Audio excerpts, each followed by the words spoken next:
Agora, 2019 chegou e muita gente já está fazendo planos. Isso pode ser desde uma viagem, um casamento e por que não pensar na carreira profissional. Você já trabalha há algum tempo em uma empresa e este ano pretende conquistar um cargo de liderança. Já imaginou? Mas qual o primeiro passo? Qual o perfil para ser esse profissional? É sobre isso então que a gente conversa hoje com a Ana Flávia Ferraz, que é analista de RH. Obrigada pela participação, Ana. Feliz ano novo para você. Feliz ano novo, muito obrigada. Ana, vamos começar então. Quanto tempo de empresa essa pessoa precisa ter? Existe uma regra para isso, para ela começar a pensar nessa liderança, em ser chefe, por exemplo? Não existe uma regra, porque a gente pode ter colaboradores que trabalharam 10 anos num determinado cargo e não tiveram tantos desafios, estavam na zona de conforto e não conseguiram se desenvolver. E a gente pode ter colaboradores que estão há 2 anos no cargo que já tiveram vários desafios, estão executando muito bem e já conseguem estar prontos para assumir uma liderança. Então não é regra, depende dos resultados que eu entrego e da forma que eu me comporto na organização. Esse comportamento é muito importante, né? Sim, esse comportamento é importante porque cada cargo ele tem uma missão. E se o funcionário ele consegue identificar a missão do cargo e viver essa missão, ele consegue executar as atividades dele de uma forma tão especial, entregar os resultados de uma forma tão especial e excelente, que ele consegue ser notado na empresa, ele consegue causar essa notoriedade, ele consegue passar essa percepção, porque a forma que eu me comporto é a forma que as pessoas me veem.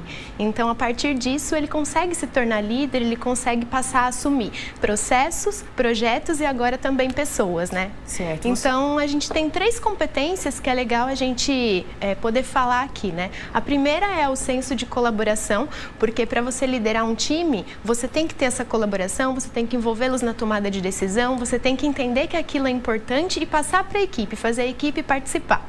O segundo ponto é a inteligência emocional, que também é muito importante num ambiente diverso, com perfis comportamentais diferentes. É importante que o líder se posicione e tenha a capacidade de lidar com as adversidades. E também o último ponto é a autogestão. Se eu ainda não sou líder, eu tenho que criar as minhas possibilidades, não ficar só esperando das pessoas que estão na organização ou algo assim. É importante o funcionário deixar claro para o chefe, para o patrão aí, que está querendo um cargo melhor na empresa? Sim, é muito importante. É importante ele ter essa conversa aberta com o seu líder de todas as aspirações que ele tenha de carreira. Até se for em outra função, em outra área, ele pode estar mostrando isso para o líder para colocar no planejamento de carreira e futuramente conseguir desenhar um processo de cargo para ele. Tem algumas características que podem chamar a atenção do empregador, né? O que seria assim, interessante para a gente dar uma dica para quem está querendo ser um líder, né? Ter um cargo a mais neste ano? Sim, isso mesmo. Então, além de você pensar no processo, na meta e no resultado, você tem que ter habilidade com pessoas. Você tem que pensar na gestão de pessoas, você tem que ter interesse de desenvolver o outro. Porque quanto mais eu me interesso em conhecer o outro, mais ferramentas eu tenho para lidar com essa pessoa.